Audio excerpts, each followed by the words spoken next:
નમસ્કાર મિત્રો, આજે આપણે સંશોધનના અહેવાલ સંદર્ભે વાત કરવી છે. સંશોધન હાથ ધરાય ત્યાંથી શરૂ કરીને એનો અંત આવે ત્યાં સુધીની સમગ્ર પ્રક્રિયાનું એક લેખન એ એનો અહેવાલ છે. એટલે સંશોધન હાથ ધરાયું ત્યાંથી શરૂ કરીને એનો અંત આવ્યો ત્યાં સુધી શું શું થયું એનું બયાન એટલે સંશોધન અહેવાલ. સંશોધન અહેવાલ લખવો એ પણ એક વિશિષ્ટ બાબત છે. સંશોધન અહેવાલનું લેખન એ એક સાયન્ટિફિક રાઇટિંગ પ્રોસેસ છે, વૈજ્ઞાનિક લેખન છે, સર્જનાત્મક લેખન નથી, એ વૈજ્ઞાનિક લેખન છે. એ તથ્યોને ઉજાગર કરનારું, તથ્યોને પ્રગટ કરનારું એવું લેખન છે. અને એટલે સંશોધનના અહેવાલનું લેખન એ એક વિશિષ્ટ લેખન પ્રયોગ છે. સર્જનાત્મક લેખનની ટેવ હોય એ સંશોધન અહેવાલનું લેખન કરી શકશે એવું ન પણ બને, કારણ કે આ એક વિશિષ્ટ પ્રકારનું લેખન છે. આપણે જે વાત કરવી છે એ સંશોધનના અહેવાલનું લેખન કેવી કેવી રીતે આપણને જોવા મળે છે અને એ કરતી વખતે શું ધ્યાન રાખવું જોઈએ એ બાબત છે. આપણે એને ક્રમિક રીતે જોતા જઈએ. સૌથી પહેલાં આપણે એ જોઈએ કે સંશોધન અહેવાલના સ્વરૂપો કયા કયા.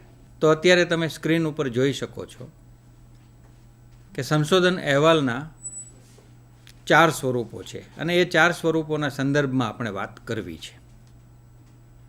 પહેલું સ્વરૂપ છે એ શૈક્ષણિક પદવી માટેનું સંશોધન અહેવાલનું લેખન. બીજું છે સંશોધન લેખ સ્વરૂપે અહેવાલ લખવો. આ પદવી માટે હોવું જરૂરી નથી, એ સિવાય પણ હોય સંશોધન લેખ. ત્રીજું છે પ્રકલ્પનો અહેવાલ. પ્રકલ્પ એટલે અંગ્રેજીમાં જેને પ્રોજેક્ટ કહીએ છીએ તે પ્રોજેક્ટનો રિપોર્ટ. અને ચોથું છે સામાન્ય પ્રત્યાયન માટે.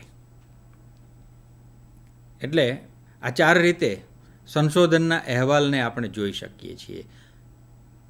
આપણે એમ કહીએ કે વાચનના સ્વરૂપે સંશોધન વિશેની આખી એ પ્રક્રિયા આપણને આવા 4 સ્વરૂપે જોવા મળતી હોય છે. વાચન સ્વરૂપે આપણે જેને વાંચીએ છીએ તેવા સ્વરૂપે આ અહેવાલો આવા 4 સ્વરૂપે આપણને મળે છે.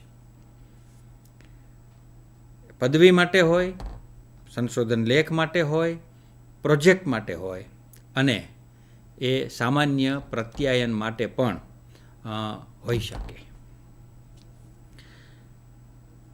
શૈક્ષણિક પદવી માટે જે સંશોધન અહેવાલ લખાય એ કેવો હોય? તમે અત્યારે સંશોધક તરીકે અભ્યાસ હાથ ધર્યો છે અથવા ધરવાના છો. છેવટે એ અભ્યાસ એક અહેવાલમાં પરિણમવાનો છે. સંશોધનનો એક અહેવાલ તમારે તૈયાર કરવાનો છે, એક ગ્રંથ તમારે તૈયાર કરીને આપવાનો છે. તો શૈક્ષણિક પદવી માટે સંશોધન અહેવાલ લખાય ત્યારે એ કેવો હોય? પહેલાં તો જાણે એવી કઈ પદવીઓ છે કે જેને માટે શૈક્ષણિક સંશોધન હાથ ધરાય અને એનો અહેવાલ લખાય. તો એક તો જાણે ડિલીટ છે, બીજી છે PhD, MPhil અને MEdમાં પણ સંશોધન અહેવાલ લખવાનો હોય છે. હવે આમાંની કોઈ પણ પદવી માટે તમે અભ્યાસ હાથ ધરો ત્યારે એના ભાગરૂપે સંશોધન કરવાનું છે અને એ સંશોધનના અંતે એક અહેવાલ રજૂ કરી એ અહેવાલને પરીક્ષણ માટે રજૂ કરવાનો છે, મૂકવાનો છે.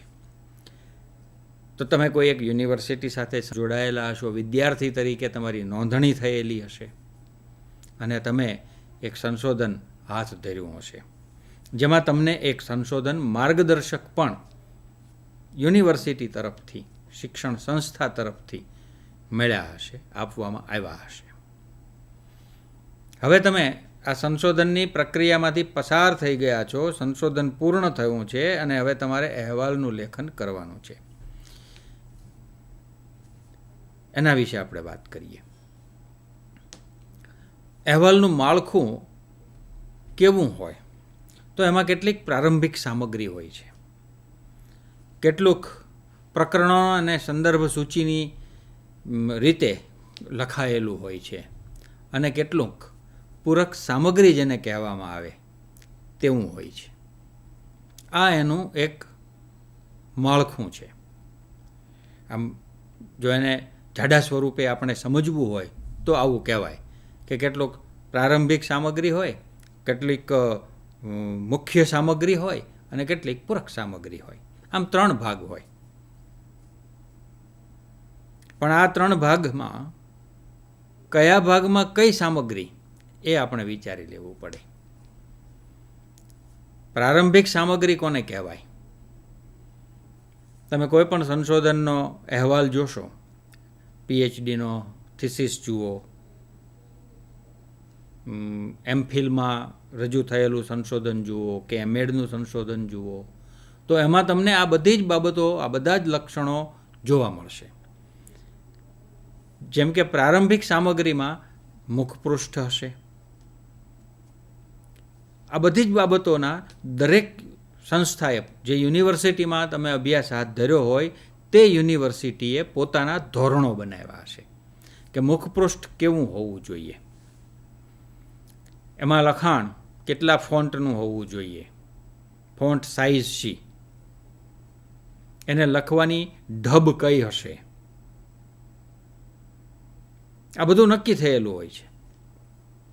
અને એટલે આ પૂરક સામગ્રીમાં મુખપૃષ્ઠ કેમ તૈયાર કરવું એ ધોરણો પણ સંશોધન અહેવાલ લખનારે બરાબર જાણી લેવા પડે. એક મુખપૃષ્ઠ હશે, પછી પ્રમાણપત્રો હોય છે. કેટલું પ્રમાણિત કરીને સંશોધન અહેવાલમાં મૂકવાનું આવે છે. અહેવાલ જે સંશોધનને રજૂ કરે છે તે સંશોધન ઓરિજિનલ છે, કોઈકે કરેલું નથી, પણ જેના નામે તે રજૂ થયું છે તેણે જ એ સંશોધન હાથ ધર્યું હતું અને પૂર્ણ કર્યું છે. તે પ્રકારનું એક પ્રમાણપત્ર વિદ્યાર્થીએ એટલે કે સંશોધકે પોતે આપવાનું હોય છે, એના માર્ગદર્શકે પણ એની ખરાઈ કરી આપવાની હોય છે અને જે સંસ્થામાં તે રજૂ કરવામાં આવ્યું હોય તે સંસ્થા પણ તેને પ્રમાણિત કરી આપે છે. એટલે સંસ્થાના વડાનો પણ એમાં એક સહી સિક્કો થતો હોય છે. એનો અર્થ શું થયો કે આ કેટલીક વહીવટી રીતે પુરવાર કરવાની બાબતો પ્રમાણપત્ર તરીકે સંશોધન અહેવાલના ભાગ તરીકે મૂકવામાં આવે. આ શૈક્ષણિક પદવી માટેના સંશોધનનો અહેવાલ છે એટલે એ એમાં છે. આ પછી એમાં વિષય વસ્તુ એટલે કે પૃષ્ઠ પ્રમાણે, પ્રકરણ પ્રમાણે શું શું મુકાયું છે તે વિષય વસ્તુ ક્રમિક રીતે પૃષ્ઠક્રમ સાથે એક સારણીના સ્વરૂપમાં રજૂ થાય છે. ટેબલ બનાવવામાં આવે, જેને આપણે સામાન્ય રીતે અનુક્રમ કહેતા હોઈએ છીએ. એ રજૂ થાય. અહેવાલમાં રજૂ થયેલી વિવિધ સારણીઓ, વિવિધ આકારો, આલેખો, આકૃતિઓ, આ બધાની સૂચિઓ તૈયાર કરીને એમાં રજૂ થાય છે. આ બધી પ્રારંભિક સામગ્રી છે. પ્રારંભે જ આ બધું મૂકવામાં આવે છે. અને સંશોધન એવા પ્રકારની પ્રવૃત્તિ છે કે જેમાં સંશોધક પોતે એકલો બધું કરી શકે એમ નથી. એ સહયોગથી ચાલતી પ્રવૃત્તિ છે. આખી એ વૈજ્ઞાનિક પ્રક્રિયા છે, પણ એ પ્રક્રિયામાં સંશોધકે ઘણાનો સહયોગ લેવો પડે છે, કોઓપરેશન લેવું પડે છે. અને જેનું કોઓપરેશન લીધું, ઋણ સ્વીકાર તો કરવો જ જોઈએ, એકનોલેજમેન્ટ. અને એટલે એની પણ આ પૂરક સામગ્રીમાં ગણતરી થાય છે અને એ સંશોધકે ઋણ સ્વીકાર કરવાનો હોય છે. આ બધી બાબતો છે એ પ્રારંભિક બાબતો છે, શરૂઆતમાં મુકાય છે. સંશોધન અહેવાલનો પ્રારંભ થાય ત્યાં આ બધી મુખપૃષ્ઠથી શરૂ કરીને ઋણ સ્વીકાર સુધીની જે બાબતો આપણે જોઈ એ બધી રજૂ થાય છે, પ્રારંભે હોય છે. હવે જે ભાગ આવે છે એ ખરેખર સંશોધનને રજૂ કરતી બાબત તો અહીંયા છે, અને એ છે પ્રકરણો અને સંદર્ભ સૂચિ. સૌથી પહેલી બાબત આપણે એક એ સ્પષ્ટ કરી લઈએ કે શૈક્ષણિક પદવી માટે હાથ ધરાતા સંશોધનના અહેવાલમાં કેટલા પ્રકરણ હોવા જોઈએ, આવો પ્રશ્ન સંશોધકના મનમાં થતો હોય તો એ પ્રશ્નનો ઉત્તર છે જરૂર હોય તેટલા. સામાન્ય રીતે 5 પ્રકરણો હોય છે. એવું નથી કે 5 જ પ્રકરણ હોય, પણ 5 પ્રકરણ હોય છે. એમાં 6થું પ્રકરણ હોઈ પણ શકે, 7મું પ્રકરણ પણ હોઈ શકે, અને એમ જેટલી જરૂરિયાત હોય એટલા પ્રકરણો એમાં હોઈ શકે. પણ 5 પ્રકરણો સામાન્ય રીતે હોય છે. કારણ કે જે મિનિમમ, લઘુત્તમ એવી જે જરૂરિયાત છે એને જો વ્યવસ્થિત રીતે રજૂ કરવી હોય તો આ 5 પ્રકરણો તો જોઈએ જ. એટલે એ રીતે 5 પ્રકરણો હોય છે, પણ 5 જ હોય એવો કોઈ નિયમ નથી. આ 5 પ્રકરણો જે ક્રમમાં આપણે રાખવા હોય એમાં એક તાર્કિકતા હોવી જોઈએ. એ તાર્કિકતાને આધારે એ 5 પ્રકરણોનો ક્રમ આપણે ગોઠવવાનો થાય. એક પ્રકરણ એવું હોય છે જેનું શીર્ષક આપવામાં આવે છે સમસ્યા કથન અને શબ્દોની વ્યાખ્યા. જે સમસ્યાને હાથમાં લેવામાં આવી છે, સંશોધન હેઠળ લેવામાં આવી છે, જેના ઉપર સમગ્ર પ્રક્રિયા કરવામાં આવી છે, તે સંશોધન સમસ્યાને સમજાવતું આ પ્રકરણ હોય છે. સમસ્યાનું કથન એમાં થાય છે. એટલે એમાં સંશોધનનું શીર્ષક, સંશોધનના હેતુઓ, સંશોધનના પ્રશ્નો, સંશોધનની ઉત્કલ્પનાઓ, સંશોધનના ચલ, ક્ષેત્ર મર્યાદાઓ, સંશોધનની ઉપયોગિતા, મહત્વ અને શબ્દોની વ્યવહારુ વ્યાખ્યાઓ, આ બધી બાબતો મુકાય છે. અને એમ કરીને સંશોધનના શીર્ષકને સમસ્યાના સ્વરૂપમાં કથિત કરવામાં આવે છે, અને એટલે આ પ્રકરણને સંશોધન સમસ્યાનું કથન એવું નામ આપવામાં આવે છે. આવું એક પ્રકરણ હોય છે. સંશોધનનો આધાર સંશોધકે કરેલા અભ્યાસ ઉપર છે, અને એ અભ્યાસ એટલે સંશોધકે કરેલી સંબંધિત સાહિત્યની સમીક્ષા. સંબંધિત સાહિત્યની સમીક્ષા બહુ જ મહત્ત્વની એવી બાબત છે, અને તે સંશોધન અહેવાલનું અત્યંત અગત્યનું એવું એક પ્રકરણ છે. આ પ્રકરણનું શીર્ષક મોટે ભાગે સંબંધિત સાહિત્યની સમીક્ષા એવું હોય છે. ઘણીવાર સંબંધિત સાહિત્યની સમીક્ષા અને સંશોધનની આધારશિલા એવું પણ આપેલું હોય છે. ઘણીવાર એને આગળ પાછળના ક્રમે મુકાય છે કે સંશોધનની આધારશિલા અને સંબંધિત સાહિત્યની સમીક્ષા. આ પ્રકરણ સામાન્ય રીતે સંશોધનની સમસ્યાનું કથન થયા પછી રજૂ થતું હોય છે, પણ આનું કાર્ય એની પહેલાં થયેલું હોતું હોય છે.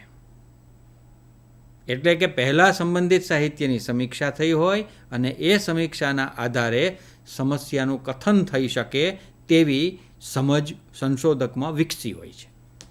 એટલે જો એને પ્રથમ પ્રકરણ તરીકે મૂકવામાં આવે તો પણ મૂકી શકાય છે. એટલે સંબંધિત સાહિત્યની સમીક્ષા પ્રથમ પ્રકરણ પણ હોઈ શકે, બીજું પ્રકરણ પણ હોઈ શકે. જેમ 5 જ પ્રકરણો હોય એવું નથી, એવી રીતે એ પ્રકરણોના આવા જ ક્રમ હોય એ પણ જરૂરી નથી. સંશોધક પોતાને જે યોગ્ય લાગે તે ક્રમમાં એ મૂકે અને એની તાર્કિકતાને એ સમજાવે, એનું જસ્ટિફિકેશન આપે કે આ પ્રકરણનો ક્રમ આ રીતે બદલવામાં આ કારણો રહેલા છે, તો એ મૂકી શકે છે. સંબંધિત સાહિત્યની સમીક્ષામાં જે ક્ષેત્રમાં સંશોધન હાથ ધરાયું છે તે ક્ષેત્રમાં અગાઉ થયેલા પુરોગામી જે સંશોધનો છે તે સંશોધનોની સમીક્ષા કરવામાં આવે છે. અહીંયા સમીક્ષા શબ્દ અગત્યનો છે. સારાંશ કરવામાં આવે છે એમ નથી, સમીક્ષા કરવામાં આવે છે. એટલે સંશોધન અહેવાલ લેખકે આ બરાબર ધ્યાનમાં રાખવાનું છે કે આ પ્રકરણ સંશોધનોના સારાંશોનું પ્રકરણ નથી, સંશોધનોની સમીક્ષાનું પ્રકરણ છે. અને સમીક્ષા એટલે સારાંશ નહીં. હા, સમીક્ષા માટે સારાંશો થાય, પણ સારાંશો કરીને સમીક્ષા તો કરવી જ પડે. સંબંધિત સાહિત્યની સમીક્ષા કરવાના જ વિવિધ અભિગમો છે, અને એ અભિગમો પ્રમાણે સંશોધક અહેવાલ લેખનને આકાર આપી શકે છે. એટલે ઘણી વખત માનો કે વર્ણનાત્મક એવા પ્રકારની સમીક્ષા હાથ ધરાય તો એ પ્રકરણનું લેખન છે એ જુદું થશે. કોઈ સંયોજનાત્મક સમીક્ષા હાથ ધરે છે તો એ પ્રકરણનું લેખન તે રીતે થશે. અને જો કોઈ મેટા એનાલિસિસ કરે છે, અધિવિશ્લેષણ, એ પણ સંબંધિત સાહિત્યની સમીક્ષાની જ એક રીત છે, અને તો એનું પણ અહેવાલ લેખન છે એ અલગ રીતે થશે. એટલે સંશોધન અહેવાલના લેખન વખતે લેખકે આ બાબતને ધ્યાનમાં લેવાની છે કે પોતે જે અભિગમથી સંબંધિત સાહિત્યની સમીક્ષા કરી છે તે મુજબની પોતાને આ પ્રકરણની રૂપરેખા બનાવવાની છે. એક પ્રકરણ સંશોધન યોજનાનું એમાં હોય છે. 5 પૈકીનું એક પ્રકરણ છે સંશોધન યોજના. સંશોધક જ્યારે સંશોધનની સમસ્યાને સ્પષ્ટ કરે છે અને એ સમસ્યાના પ્રશ્નો, હેતુઓ, ઉત્કલ્પનાઓ વગેરે રચાય છે, અને પછી સંશોધન વધુ સ્પષ્ટ થાય તે માટે એમાં નિર્ણયો થાય છે કે સંશોધનમાં કઈ પદ્ધતિનો ઉપયોગ કરીશું. સંશોધક વ્યાપ વિશ્વ અને નમૂનો નક્કી કરે છે. જો જ્યારે સમસ્યાનું કથન કરવામાં આવ્યું તે વખતે ક્ષેત્ર મર્યાદાઓ નક્કી થઈ છે. ક્ષેત્ર મર્યાદા નક્કી થશે એટલે હવે આપણે નિર્ણય કરી શકીશું વ્યાપ વિશ્વ અને સેમ્પલ, નમૂનાનો, નિદર્શનો. માહિતીનું એકત્રીકરણ કરવા માટે સંશોધક ઉપકરણોનો ઉપયોગ કરશે. આ ઉપકરણો તે રચશે કે પસંદ કરશે. કોઈએ તૈયાર કરેલા ઉપકરણોનો ઉપયોગ કરશે કે માહિતી તૈયાર છે. એ જ રીતે માહિતીનું એકત્રીકરણ કરશે કેવી રીતે, એની પ્રક્રિયા શું હશે, અને માહિતી એકત્ર થયા પછી માહિતીનું વિશ્લેષણ કઈ પદ્ધતિએ થશે, એમાં કઈ પ્રયુક્તિઓનો ઉપયોગ થશે. એ ગુણાત્મક સંશોધન હશે કે સંખ્યાત્મક સંશોધન હશે, એ મુજબ આ પ્રયુક્તિઓ અલગ અલગ હશે. આ બધી બાબતો એ સંશોધન યોજનાનો ભાગ છે. અને એટલે જે પ્રકરણ સંશોધન યોજનાનું પ્રકરણ હોય છે એમાં આ બધી જ બાબતોનો સમાવેશ થાય છે. આ 3 પ્રકરણોની જે આપણે વાત કરી, સમસ્યા કથનનું પ્રકરણ, સંબંધિત સાહિત્યની સમીક્ષાનું પ્રકરણ અને સંશોધન યોજનાનું પ્રકરણ. સંશોધક આ 3 પ્રકરણોનું લેખન સંશોધન પૂરું થાય તે પહેલાં પણ કરી શકે છે, કારણ કે એમાં જે બાબતોનો સમાવેશ લેખક તરીકે તેણે કરવાનો છે તે નક્કી થઈ ગયેલી હોય છે, તે તૈયાર હોય છે. સંશોધનનો પ્રસ્તાવ તૈયાર થાય છે જ્યારે પ્રપોઝલ ઓફ ધ રિસર્ચ, ત્યારે સમસ્યા કથનની બાબતો છે એ નિર્ધારિત થઈ જાય છે, એના નિર્ણયો થઈ ગયા છે. કેટલાક ભાગે સંશોધન યોજના પણ એમાં સ્પષ્ટ થયેલી છે. હવે એને થોડી વધારે વિસ્તૃતીકરણથી વધુ સ્પષ્ટતાઓ સાથે એ પ્રકરણના સ્વરૂપમાં એણે મૂકવાની હોય છે. અને ઉપકરણની રચના જો કરવાની હોય તો તે ઉપકરણની રચનાના મુદ્દાઓ પણ એમાં એ પહેલેથી મૂકી શકે છે. હા, ઉપકરણ રચાયા પછીના જે પરિણામો છે તે પ્રક્રિયા, ઉપકરણ રચવાની અને ઉપકરણના અમલીકરણની જે પ્રક્રિયા છે એ પ્રક્રિયાનો સમાવેશ એ થયા પછી જ કરી શકાશે. પણ એ સિવાયની બધી જ વિગતો સંશોધન પૂર્ણ થાય તે પહેલાં અહેવાલના સ્વરૂપમાં મૂકી શકે છે. અને સંશોધક પક્ષે જ્યારે એ શૈક્ષણિક પદવી માટે સંશોધન હાથ ધરતા હોય ત્યારે એ હિતાવહ છે કે ક્રમિક રીતે આનું લેખન એ કરતા રહે. આ પછીનું એક પ્રકરણ જેની આપણે વાત કરવી છે એ છે માહિતીનું વિશ્લેષણ અને અર્થઘટન.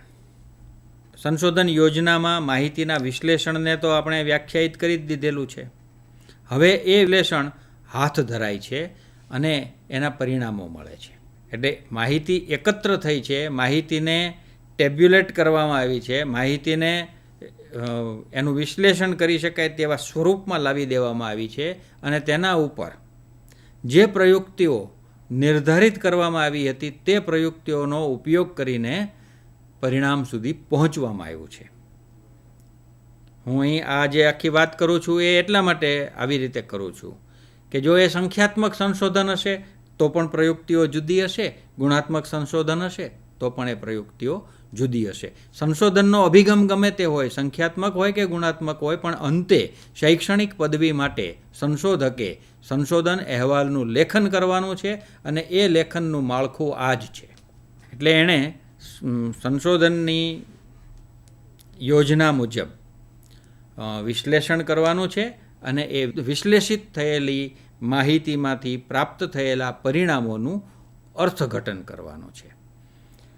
હવે અહીંયા સંશોધક લેખક તરીકે કેટલાક નિર્ણયો કરી શકે છે. પહેલી તો એ વાત છે કે એમાંથી એવી કેટલીક બાબતો એ તારવશે કે જેને એ સારણીના સ્વરૂપે રજૂ કરી શકે, કોષ્ટક બનાવીને રજૂ કરી શકે, ટેબ્યુલેટ કરી શકે, ટેબલ રચે.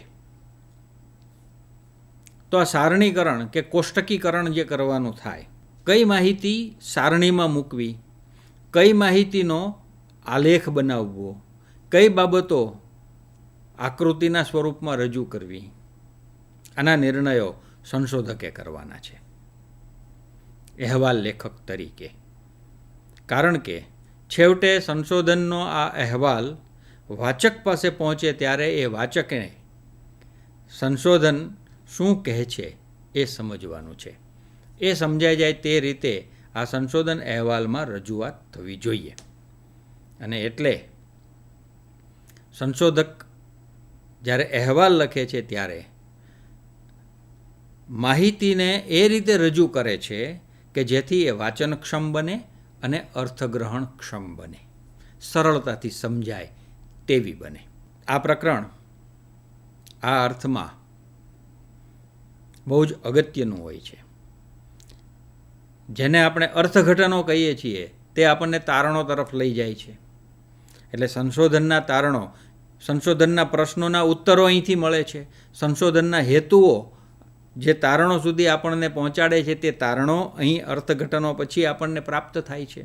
એટલે જે પ્રશ્ન માટે આપણે શીર્ષક રચ્યું છે, શીર્ષકમાં આપણે જે પ્રશ્ન કે પ્રશ્નો મૂક્યા છે તે પ્રશ્નોના ઉત્તરો આ પ્રકરણમાં આપણને મળે છે. અને એટલે આ પ્રકરણ બહુ જ અગત્યનું છે. આ પ્રકરણનું લેખન પણ એવી જ ચોકસાઈ માગી લે છે. અને આના પછીનું એક પ્રકરણ એવું છે, સામાન્ય રીતે એ છેલ્લું પ્રકરણ હોય છે, જેનું શીર્ષક હોય છે સારાંશ, તારણો અને ભલામણો. ઘણીવાર સારાંશ, તારણો અને ફલિતાર્થો એવું પણ શીર્ષક અપાય છે.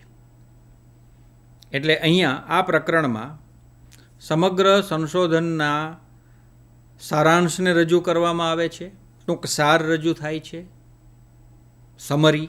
બીજો ભાગ છે એ તારણો. પ્રારંભે આપણે જે પ્રશ્નો મૂક્યા હોય એ પ્રશ્નોના ઉત્તરો અહીં આપવામાં આવે છે.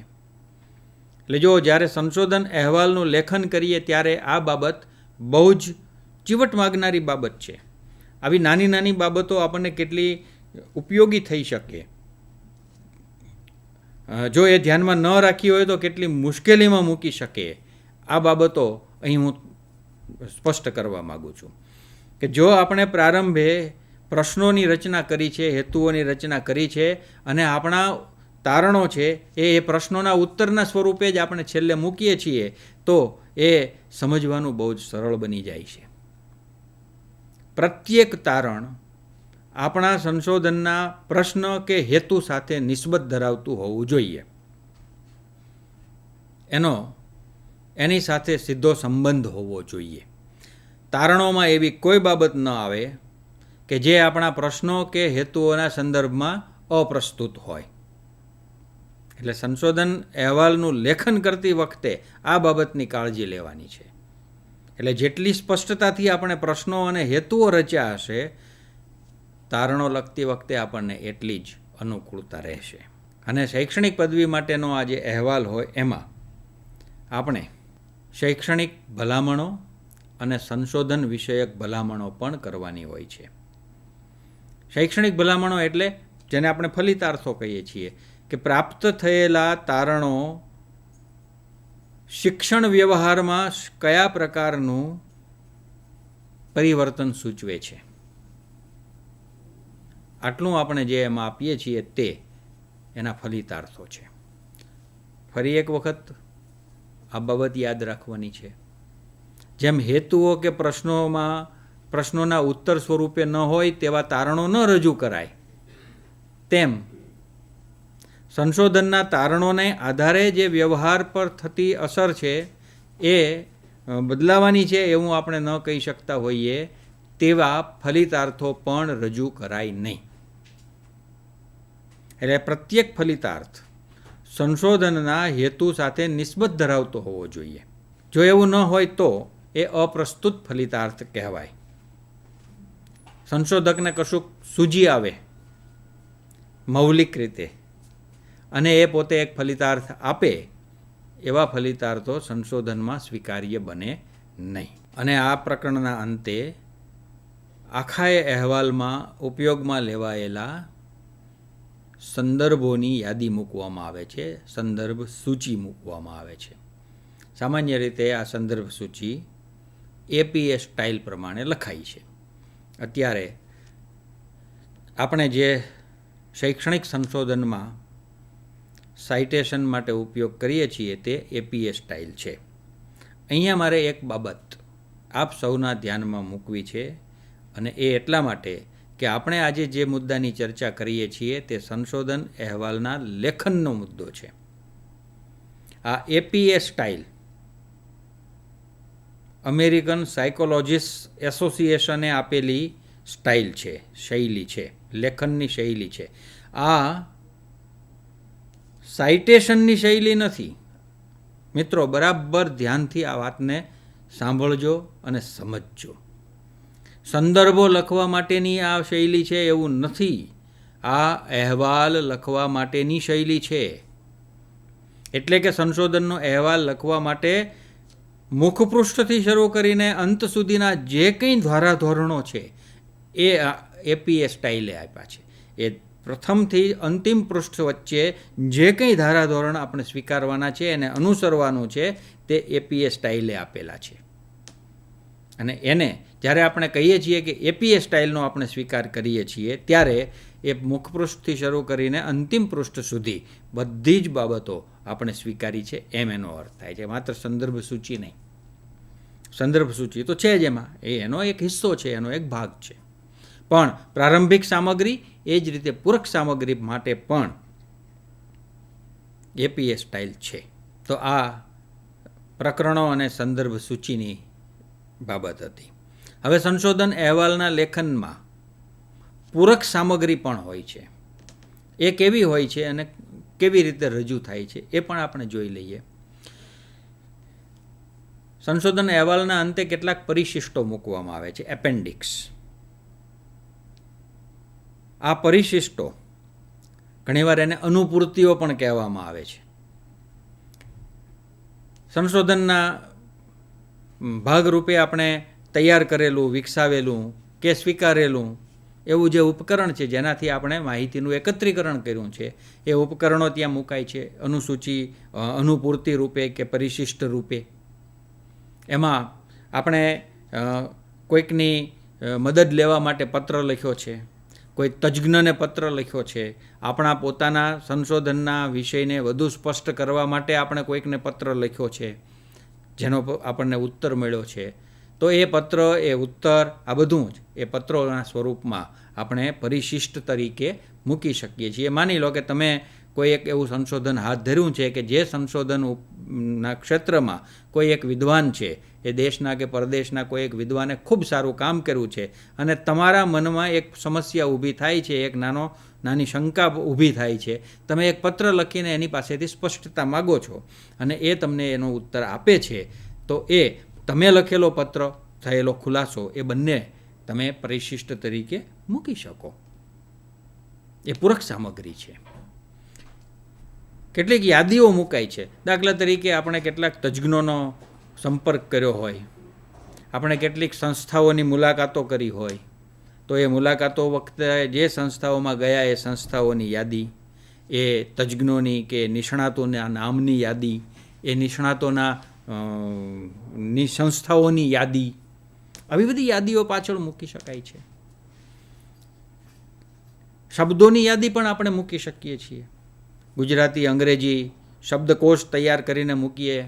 આપણા પોતાના સંશોધનના અહેવાલમાં વપરાયેલા ગુજરાતી શબ્દો માટે કયા અંગ્રેજી શબ્દો વપરાય છે અને એવી રીતે એ જ અંગ્રેજી શબ્દોના આપણે કયા ગુજરાતી પર્યાયો વાપર્યા છે એની સૂચિ તૈયાર કરી અને આપણે યાદીના સ્વરૂપમાં પાછળ મૂકી શકીએ છીએ. ઘણી વખત આપણે તૈયાર ઉપકરણોનો ઉપયોગ કર્યો હોય તો એ ઉપકરણોમાં કોપીરાઇટના પ્રશ્નો હોય છે. એ વખતે આપણે એ કોપીરાઇટના નો ભંગ ન થાય તે માટે મંજૂરીઓ મેળવવાની હોય છે, સંમતિઓ મેળવવાની હોય છે. તો એવી જે સંમતિ મળી હોય, એવો જે મંજૂરી આપતો પત્ર મળ્યો હોય, કોઈ દસ્તાવેજ હોય, તો એ પણ આ પરિશિષ્ટ તરીકે રજૂ થાય છે. ઘણીવાર આપણે પૂરક સામગ્રી તરીકે એવી બાબતો પણ મૂકી શકીએ છીએ કે અહેવાલમાં પ્રકરણના ભાગરૂપે આપણે નમૂના તરીકે કેટલીક બાબતોને રજૂ કરી અને એનું અર્થઘટન કરતા હોઈએ છીએ. માની લો કે આપણે કોઈ એક આલેખ મૂક્યો છે. હવે ખરા અર્થમાં તો આપણે સંશોધનના ભાગરૂપે 30 આલેખોની રચના કરી છે અને 30 આલેખો આપણે સમજાવવાના છે. પણ આપણે નમૂના તરીકે એમાંથી 2 કે 4 કે 5 એવા જે વિશિષ્ટ આલેખો છે એ રજૂ કરીએ છીએ પ્રકરણના ભાગરૂપે, અને બાકીના આલેખો છે એ આપણે પરિશિષ્ટ તરીકે અથવા વધારાની સામગ્રી તરીકે સંશોધન અહેવાલમાં અંતે રજૂ કરી શકીએ છીએ, જેથી કરીને પ્રકરણની લંબાઈ વધી ન જાય, વાચકને પ્રકરણ વાંચતી વખતે વધુ રોકાવું ન પડે. એને જો રસ પડે તો એ પાછળ રજૂ કરેલી સામગ્રી છે, પૂરક સામગ્રી, એમાંથી એ જોઈ શકે છે. એ જ રીતે ઘણી વખત સંશોધનના પરિપાક રૂપે કેટલીક સામગ્રી તૈયાર થતી હોય છે. જેમ કે માનો કે કોઈએ એક પ્રાયોગિક સંશોધન હાથ ધર્યું અને એણે એ સંશોધકે કેટલીક વર્ગોની અંદર ભણાવવા માટેની યોજનાઓ તૈયાર કરી, જેને આપણે પાઠ આયોજન કહીએ છીએ. તો એ પાઠ આયોજનો પણ પાછળ મૂકી શકાય. એટલા માટે આ બધું જરૂરી છે કે જેથી કરીને એનું રેપ્લિકા સરળતાથી થાય. સંશોધનની પુનરાવૃત્તિ કોઈ બીજી પરિસ્થિતિમાં આ જ પ્રકારનું સંશોધન કોઈએ કરવું છે તો એને એ ઉપયોગી થાય. એ માટે આવી બધી સામગ્રી જરૂરી છે અને ઉપયોગી છે. એટલે ત્યાં પાઠ આયોજન પણ આવા રજૂ કરી શકાય. કોઈક પાસેથી લિખિત અભિપ્રાયો મેળવા છે. આપણે ડેટા કલેક્શન જ એવું કર્યું છે કે જેમાં નિબંધો લખાવ્યા છે, તો એ નિબંધો પણ પાછળ આપણે મૂકવા હોય તો મૂકી શકીએ. એમાંના કેટલાક નમૂનારૂપ નિબંધો છે એ પણ વધારાની સામગ્રી તરીકે પાછળ મૂકી શકાય. ઘણી વખત તસવીરોનો પણ ઉપયોગ કર્યો હોય છે. આપણે તસવીરો લીધી પણ હોય છે. આપણે કાર્ય કર્યું છે તેને માટેની પણ તસવીરો લીધી હોય છે. તો એ બધી સામગ્રી છે એ પૂરક સામગ્રી તરીકે સંશોધન અહેવાલમાં અંતે રજૂ કરવામાં આવે છે. તો આમ કોઈ એક શૈક્ષણિક પદવી માટે સંશોધન અહેવાલ જ્યારે લખાય છે ત્યારે એનું આવું એક માળખું હોય છે અને એ માળખાને અનુસરીને એક અહેવાલ તૈયાર થાય છે, જેને એ શૈક્ષણિક સંસ્થામાં રજૂ કરવામાં આવે છે. સામાન્ય રીતે યુનિવર્સિટી હોય છે અને એ યુનિવર્સિટી પછી એનું મૂલ્યાંકન કરાવીને એની આગળની પ્રક્રિયા કરતી હોય છે. તો આપણે જે સંશોધન અહેવાલના સ્વરૂપો જોયા તે પૈકીનું આ પહેલું સ્વરૂપ હતું. બીજું સ્વરૂપ એટલે સંશોધન લેખ. ઘણા સંશોધનો સ્વૈચ્છિક રીતે હાથ ધરાતા હોય છે. એ કોઈ પદવી માટે ન હોય એવું હોય, સ્વૈચ્છિક રીતે હોય. કોઈને સંશોધનનો એક પ્રશ્ન થયો અને એ પ્રશ્નના ઉત્તર માટે એણે સંશોધન હાથ ધર્યું, તો એનો પણ અહેવાલ લખી શકાય અને એ સંશોધન લેખ સ્વરૂપે એનો અહેવાલ થતો હોય છે. જુદા જુદા સામયિકો, જર્નલ્સ આવા સંશોધન લેખો પ્રગટ કરે છે, જેથી એક ક્ષેત્રમાં આવા નવા જ્ઞાનને પ્રસારિત કરી શકાય. તો એ રીતે આ સંશોધન લેખ એ પણ એક અગત્યનો સંશોધન અહેવાલનો નમૂનો છે, સંશોધન અહેવાલનું સ્વરૂપ છે. પદવી માટે લખાયેલા સંશોધન અહેવાલ કરતાં આ જુદું છે. અહીંયા એનો સ્કોપ એટલે કે એનું ક્ષેત્ર છે એ સીમિત છે. હવે એ સીમિત હોવાને કારણે એમાં કઈ બાબતો આવે, તો એમાં એનું શીર્ષક હોય, પછી એનું એબ્સ્ટ્રેક્ટ હોય, સારાંશ હોય. મોટે ભાગે એ 150 થી 200 શબ્દોનો હોય. પછી એમાં ચાવીરૂપ શબ્દો હોય, કીવર્ડ્સ એ મુકાયેલા હોય, જેથી વાચક માત્ર ચાવીરૂપ શબ્દો વાંચીને પણ પોતાના રસનો આ લેખ છે કે કેમ તે નક્કી કરી શકે. જો એને રસ પડે, એને લાગે કે પોતાના રસનો છે, તો જ એ આગળ વધે, અન્યથા એ ત્યાં જ અટકી જાય. એટલા માટે આ સારાંશ પછી ચાવીરૂપ શબ્દો પણ મૂકવામાં આવે છે. પછી મુખ્ય ભાગ લખાય છે, પણ એ પણ મર્યાદિત શબ્દોમાં હોય છે. જર્નલ્સ સામાન્ય રીતે પોતાના ધોરણો પ્રગટ કરતા હોય છે. કોઈ આવા સામયિકો હોય એમાં નોટ્સ ટુ કન્ટ્રીબ્યુટર્સ, લેખકોને સૂચના જેવી એક વિભાગીય બાબત છપાતી હોય છે. એમાં એ ધોરણો મૂક્યા હોય છે. એમાં લેખની લંબાઈ કેટલી હોઈ શકે એ શબ્દોમાં આપી હોય છે.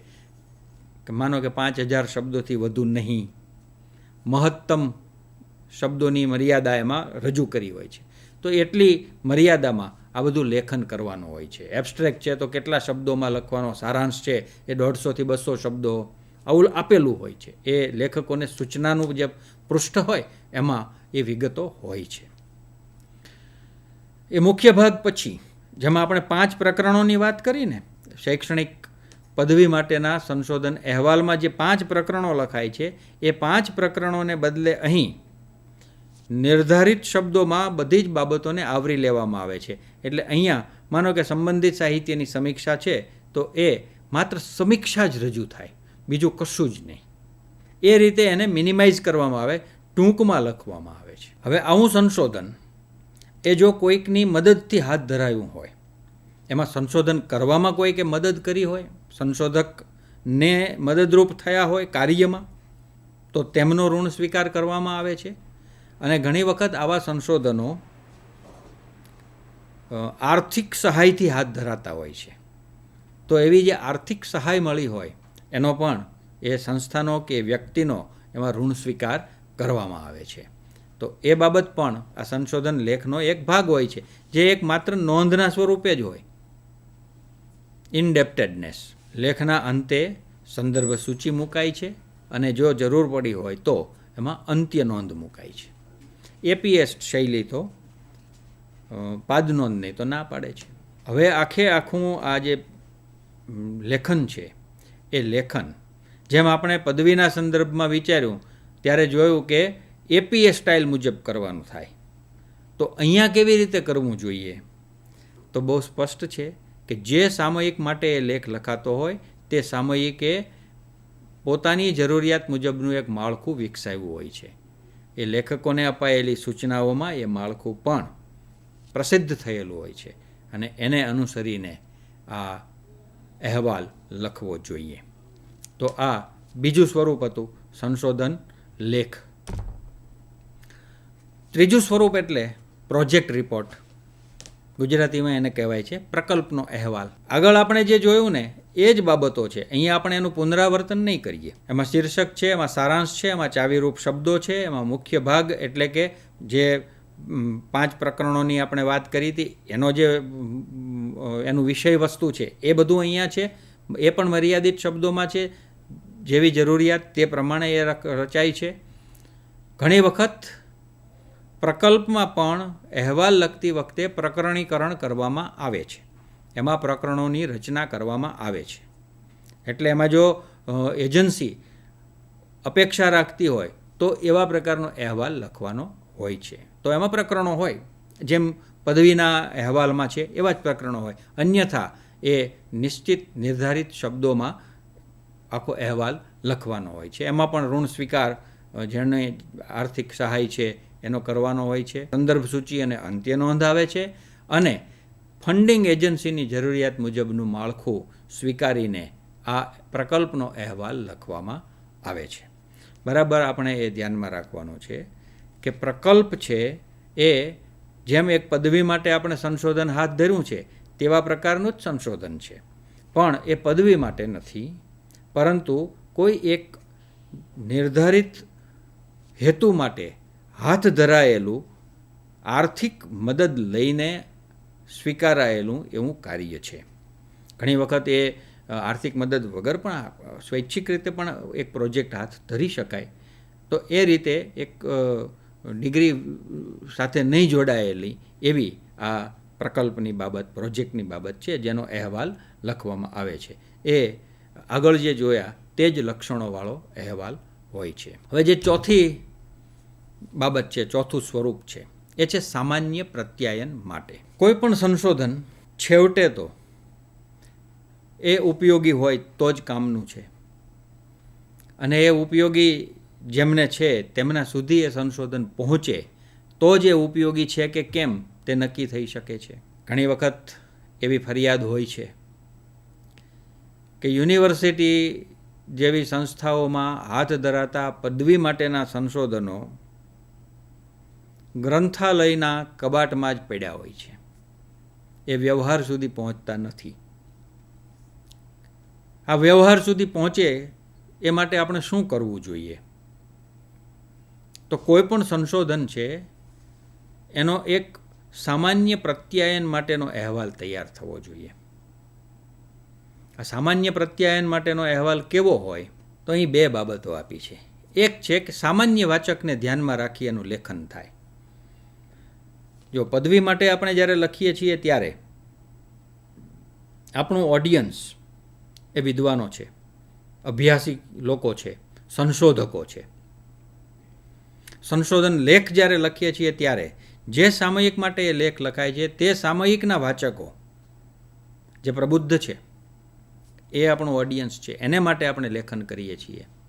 અને જ્યારે પ્રકલ્પ હાથ ધરીએ છીએ ત્યારે જે એજન્સીને આ પરિણામોમાં રસ છે તે એજન્સી માટે આપણે લેખન કરીએ છીએ. પણ જ્યારે આપણે આપણા સંશોધનનું સામાન્ય પ્રત્યાયન માટે લેખન કરીએ, એવો અહેવાલ તૈયાર કરીએ ત્યારે એ આવા કોઈ પ્રબુદ્ધ આપણા જ ક્ષેત્રના એવા લોકો માટેનું નથી. આ એક સામાન્ય વાચક માટે છે, સામાન્ય મનુષ્ય માટે આપણે લેખન કરીએ છીએ, એની સાથે પ્રત્યાયન કરીએ છીએ. એક લેમેનને, જેને સંશોધન સાથે નિસ્બત નથી, એવા એક માણસને આપણે આપણા સંશોધન વિશે કહીએ છીએ. તે આ ચોથો પ્રકાર છે, અને એ છે સામાન્ય પ્રત્યાયન માટે અહેવાલ લખવો. આ લેખનમાં હવે આપણે પહેલાં જે બધા શણગારો હતા, જેને આપણે પદ્ધતિશાસ્ત્રના શણગારો કહીએ, એ કામના નથી. એ બધા આપણે છોડવા પડે. આપણે પરિભાષાનું વળગણ છોડવું પડે. અહીંયા આપણે અંકશાસ્ત્રીય પ્રયુક્તિઓના નામ છોડવા પડે. સામાન્ય વાચકને જેમાં રસ પડે તેવી માત્ર તારણની જ બાબત અહીંયા રજૂ થાય. આપણે ઘણી વખત છાપાઓમાં વાંચતા હોઈએ છીએ કે ફલાણી યુનિવર્સિટીમાં હાથ ધરાયેલા સંશોધનના પરિણામ મુજબ આવું. તો આ જે બાબત છે એ સામાન્ય વાચક માટેની અહેવાલ લેખનની રીત છે. છાપું વાંચનાર કોણ? તો એ માત્ર સંશોધકો નથી. સંશોધકો એ વાંચે છે, પણ માત્ર સંશોધકો નથી. એ તો એક સામાન્ય જન વાંચે છે. તો એને પણ એ સંશોધન સમજાય, એને પણ એ સંશોધનમાં રસ પડે, એને પણ લાગે કે કંઈક મહત્ત્વનું કોઈક કાર્ય થયું છે જે ઉપયોગી છે, એ પ્રમાણેનું લેખન, સંશોધન અહેવાલનું લેખન. તો એ રીતે આ ચોથી બાબત. હવે આ ચારેય પ્રકારના જે અહેવાલો આપણે લખીએ એમાં કેટલીક કાળજી લેવી જોઈએ. આપણે જરા ઝડપથી આ કાળજીઓની વાત કરશું, પણ એને જ્યારે ખરેખર અમલમાં મૂકવાની હોય ત્યારે ધીરજપૂર્વક મૂકવાની હોય છે. પહેલી બાબત તો એ છે કે જ્યારે આપણે લખીએ ત્યારે એમાં જોડણી અને ભાષાની ચોકસાઈ હોવી જોઈએ. એમાં ખોટું લખાય નહીં, ભાષાની રીતે ખોટું લખાય નહીં. હકીકતથી વેગળું એવું તો આપણે લખીએ જ નહીં, એવું ખોટું તો લખવાનો જ કોઈ પ્રશ્ન નથી. આ તો વૈજ્ઞાનિક લેખન છે, પણ લેખન રીતિની રીતે ખોટું ન લખાય એ પણ કાળજી લેવી પડે. જોડણી પણ શુદ્ધ હોવી જોઈએ અને ભાષાકીય દૃષ્ટિથી પણ તે સાચું હોવું જોઈએ. હવે આપણે જ્યારે કમ્પ્યુટરના યુગમાં ચાલી રહ્યા છીએ ત્યારે કમ્પ્યુટર દ્વારા આપણે જ્યારે ટાઈપ કરતા હોઈએ તો એમાં ફોન્ટનો મામલો પણ બહુ જ અગત્યનો બની જાય છે. ટાઈપ કરતાં કરતાં ફોન્ટ કંઈક ક્યારેક કોઈક વાપરે, ક્યારેક કોઈક બીજા વાપરીએ તો એવું ન ચાલે. એક પ્રકરણમાં કોઈક ફોન્ટ હોય, બીજા પ્રકરણમાં બીજા ફોન્ટ હોય, અથવા એક વિભાગમાં એક ફોન્ટ છે, બીજા વિભાગમાં બીજા, એવું નહીં. એમાં પણ એક સૂત્રતા રહેવી જોઈએ. એટલે આ બધી બાબતો છે એ કાળજી લેવા જેવી બાબતો છે. વિષય વસ્તુના સંદર્ભમાં પણ કેટલીક બાબતો આપણે કાળજીથી બરાબર પાળવી પડે એવી છે. ઘણી વખત કેવું બનતું હોય છે કે સંશોધક છે એ જે સામગ્રી એમાં મૂકવા માગે છે, જે વિષય વસ્તુ એમાં અહેવાલમાં મૂકવા માગે છે, એને બદલે કંઈક ભળતી જ સામગ્રી મુકાઈ જાય.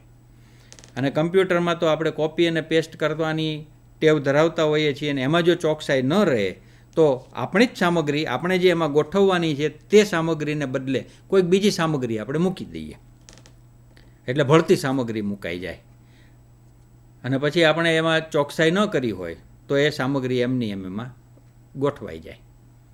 એક આ બાબત પણ અગત્યની છે કે જ્યારે આપણે આવી રીતે સામગ્રી રજૂ કરતા હોઈએ ત્યારે એનો એક નિશ્ચિત ક્રમ હોય, રજૂઆતનો ક્રમ હોય છે, અને એ ક્રમમાં જો અવ્યવસ્થા થાય તો પણ એ બરાબર નહીં. એટલે એની પણ કાળજી લેવી જોઈએ કે જે ક્રમમાં માહિતી રજૂ કરવાની હોય એ જ ક્રમમાં એ માહિતી રજૂ થાય. એમાં ઘણી વખત સંક્ષેપો વાપરવાના હોય છે, એબ્રિવિએશન્સ, એક્રોનિમ્સ, એ પણ ચોકસાઈપૂર્વક રજૂ થાય એ આપણે જોવું જોઈએ. સંશોધન અહેવાલમાં સારણીઓનો ઉપયોગ થાય, આલેખોનો ઉપયોગ થાય તો એ વખતે એની એક નિશ્ચિત ક્રમ સાથેની રજૂઆત હોવી જોઈએ. અને જો એ ક્રમ આડો અવળો થઈ જાય, એ ક્રમિકતા એની ચૂકાઈ જાય તો પણ ન ચાલે. એ પણ કાળજી બરાબર લેવાવી જોઈએ.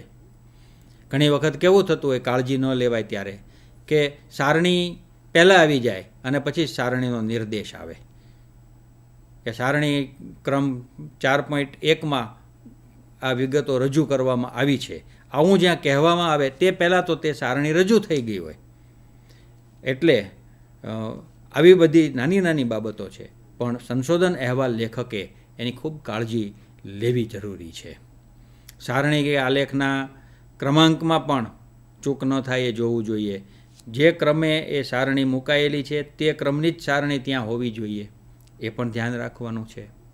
સારણીની વિગતો પછી સારણીના વર્ણન સાથે મેળ બેસે તે રીતે હોવી જોઈએ. સારણી મૂકી છે ને સારણીનું વર્ણન જે મૂક્યું છે એ કંઈક કોઈક બીજી સારણીનું હોય તો એ બે વચ્ચે મિસમેચિંગ થઈ જાય. એટલે આવો વિરોધાભાસ ન થવો જોઈએ.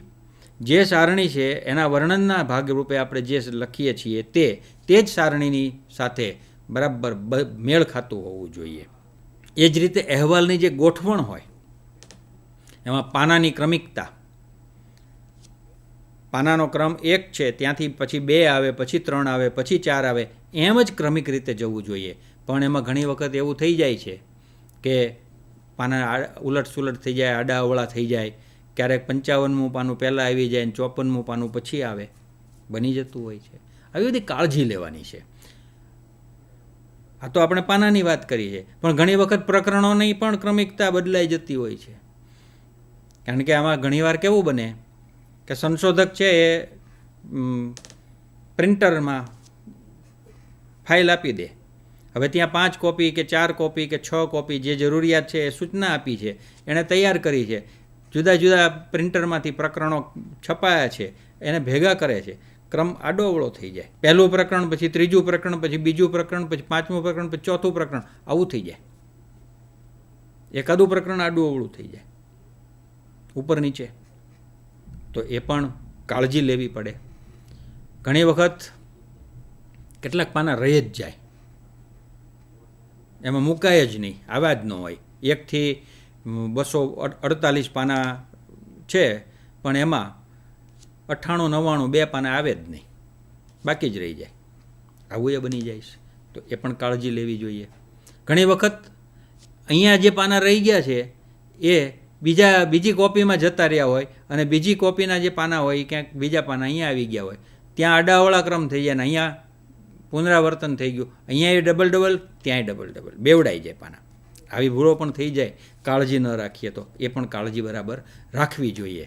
એવી જ રીતે પરિશિષ્ટો, જ્યારે પ્રકરણની અંદર આપણે લખતા હોઈએ ત્યારે પરિશિષ્ટનો નિર્દેશ કરીએ છીએ કે ઉપકરણની વાત લખતી વખતે આપણે લખીએ છીએ કે આ ઉપકરણ છે એ પરિશિષ્ટ અમુક પ્રમાણે પાછળ રજૂ કરવામાં આવ્યું છે, તો ત્યાં એ જ ક્રમે એ પરિશિષ્ટ હોવું જોઈએ. આ કાળજી લેવી જોઈએ. સંશોધન સારાંશ અને સંશોધન અહેવાલની વિગતોમાં વિરોધાભાસ ન હોય એની પણ કાળજી લેવી જોઈએ. કારણ કે એ સંશોધન અહેવાલનો સારાંશ છે, એટલે એમાં જે વિગત છે એ અહેવાલમાં રહેલી જ વિગતો હોવી જોઈએ. આ કાળજી લેવાની બાબતોમાં બહુ જ નાની લાગતી બાબતો છે, પણ બહુ જ માઠા પરિણામો આપી શકે એવી બાબતો છે. ખૂબ ચોકસાઈની આમાં જરૂરિયાત છે. લેખનમાં ચોકસાઈનો અભાવ એ ઘણી વખત આપણને મુશ્કેલીમાં મૂકી દે કે કોઈ અંકશાસ્ત્રી સૂત્રો લખ્યા છે અને એ સૂત્ર લખતી વખતે આપણે ચોકસાઈ નથી રાખીને કંઈક ખોટું લખી નાખ્યું છે. તો આ બધી જે બાબતો છે એ કાળજી માગી લેતી બાબતો છે. સંશોધન અહેવાલના લેખકે આ ચોકસાઈ સાથે અને આ ધોરણોને અનુસરીને પોતે જે સ્વરૂપ માટે સંશોધનનો અહેવાલ લખે છે એ અહેવાલ તૈયાર કરવાનો છે. આશા રાખું છું કે તમને સમજાયું હશે અને તેમાં તમારા પોતાના સંશોધન અહેવાલ લેખનમાં કંઈ ઉપયોગી થાય એવું પ્રાપ્ત થયું હશે. આભાર.